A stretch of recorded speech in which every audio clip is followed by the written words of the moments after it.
या महम की भूमि पे कह के जा रहा हूं, और जो मैं कहता हूं कहते हैं वो करते हैं। आपसे पूछ सकते हैं भाई अच्छा सरकार तो बदल जाएंगे, ये बताओ थारी सरकार आ गई तो क्या करोगे? तो मैं 5-6 बात कह के जा रहा हूं, और तो बातें बाद में आएगी हमारे घोषणा पत्र, लेकिन 5-6 बात के कह के जा रहा हूं। बाकी काफी कुछ उदयभान जी ने बता दिया। तो हमारी सरकार आएगी तो भाई क्या करेंगे हम? भाई हमारी सरकार आते ही जो बुजुर्गों की पेंशन है वो 6,000 रुपये महीना बुढ़े का और 6,000 रुपये महीना बुढ़िया का, घर में 12,000।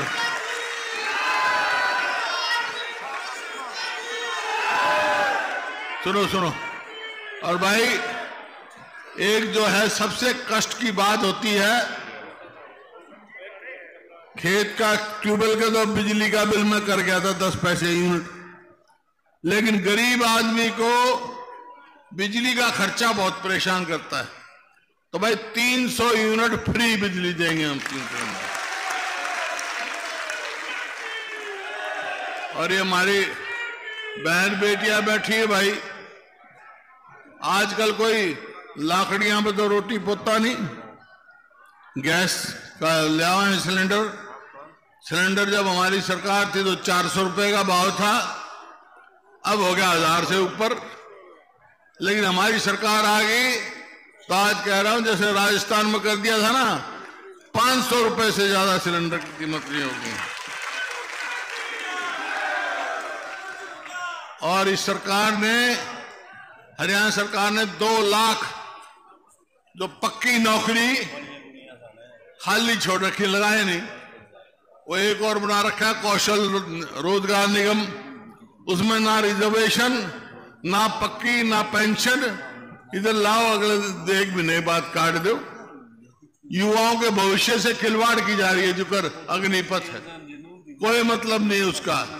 अरे पहले तो फौज में भर्ती होते क्या करता है, छोरा भर्ती हो जाता, यूं था भाई अच्छी जगह जाएगा, बच्चे पढ़ेंगे, पेंशन आएगा, तो भर्ती होते सगाई आने लग जाती थी। ये बगनी 21 साल से कम शादी ना हो, 18 साल का भर्ती होगा, 21 साल का हो, 22 साल का घर आ जाएगा, तो कौन ब्याह करेगा भाई उसका? बताओ कौन रिश्ते लेके जाओगा? तो ये स्थिति इन्होंने कर दी। और भाई जो बैकवर्ड क्लास का क्रीमी लेयर जो हमारे समय में 6 लाख था, नहीं इनने कर दिया, उसको बढ़ा के घटा दिया, 8 लाख से 6 लाख कर दिया। हमारा समय आएगी सरकार तो बस 10 लाख करेंगे ताकि उनको फायदा भी हो, उनको फायदा हो। और जो ये एक बात कह रहा हूं, आपको याद होगा जब मैं 2005 में मेरे को मौका दिया आपने, तो उस टाइम यही हालात थे कानून व्यवस्था की, अपराध की। उस टाइम मैंने कहा था कि भाई या तो मुख्य धारा में आ जाओ अपराधी, नहीं हरियाणा छोड़ जाओ, छोड़ गए थे। आज कह जा रहा हूं वहां बहम की भूमि पर अगर हमारी सरकार बन गई तो गुंडों को हरियाणा में नहीं रहने देंगे, हमको बाहर करेंगे।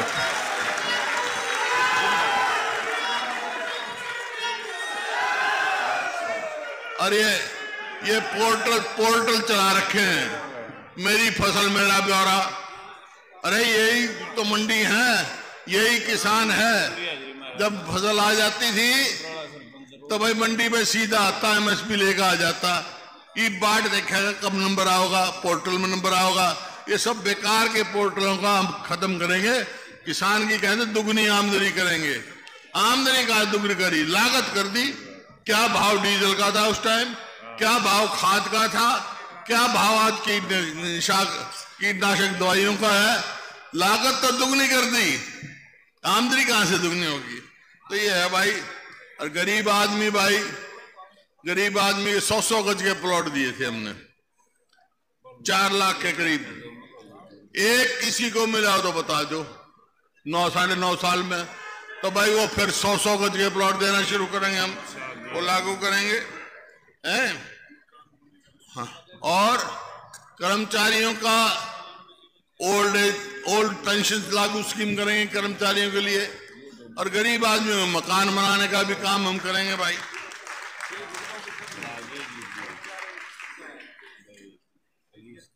और जो पीले कार्ड हैं इनका भी तमाशा कर रखा है इनने।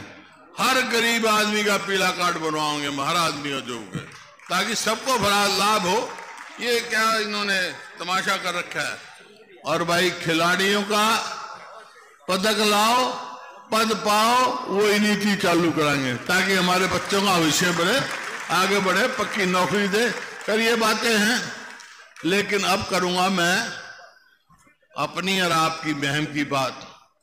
देखिए, काफी कह दिया, अजीत दीपेंद्र ने भी कहा, दांगी साहब ने भी कहा, और प्रत्यक्ष को प्रमाण की जरूरत नहीं होती भाई।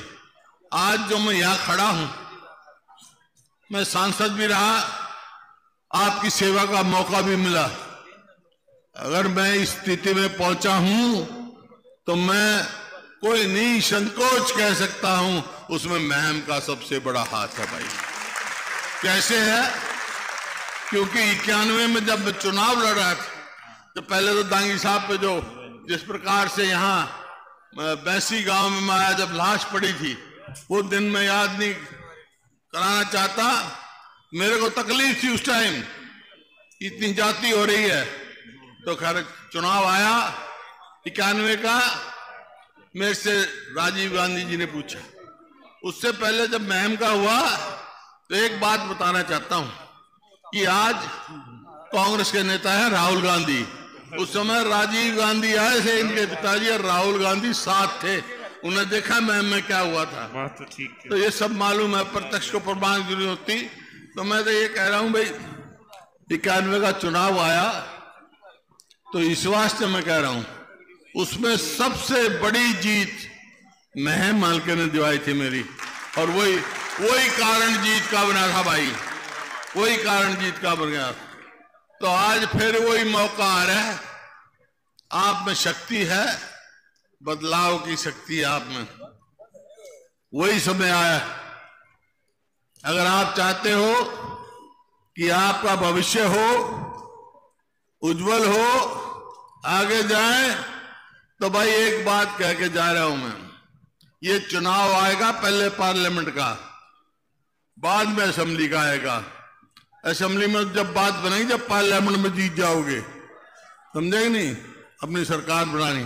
तो एक बात कह के जा रहा हूं मैं, अभी कोई चर्चा थी यहां से, शायद दांगी साहब ने कहा हो कि महम की इज्जत जब रहेगी जब कलोई से भी ज्यादा वोटों से जिताओगे आप दीपेंद्र को, ये थी ना बात। तो भाई एक बात सुन लो, पिछली बार 19 के चुनाव में कलोई ने मेरे को, कलोई से मैं 70,000 वोटों से जीता था, पूरे हरियाणा में सबसे ज्यादा। तो भाई इनके महम अजीत दीपेंद्र को, यहां से कांग्रेस के उम्मीदवार जो दीपेंद्र जी को कितनी वोटों से जिताओगे भाई तुम?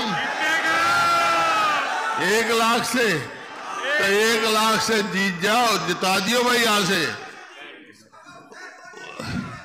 उसका 1 लाख से कैसे जीतेंगे? आप जब जीतोगे, हर बूथ पर हर वोट पड़े, और वोट की परसेंटेज 90% आएगी तो जीतोगे आप। वोट डालनी है आपने हर बूथ पर। तो एक बात सुन लो भाई, 1 लाख से यहां जिता दियो, फिर आगे जो है असेंबली चुनाव आएंगे। एक बात मैं कह के जा रहा हूं, पार्लियामेंट में 1 लाख से जिता दियो मैम, और भाई फिर विधानसभा में जा दियो, तो हम क्या करेंगे भाई, थारी सरकार मैं बनवा दूंगा।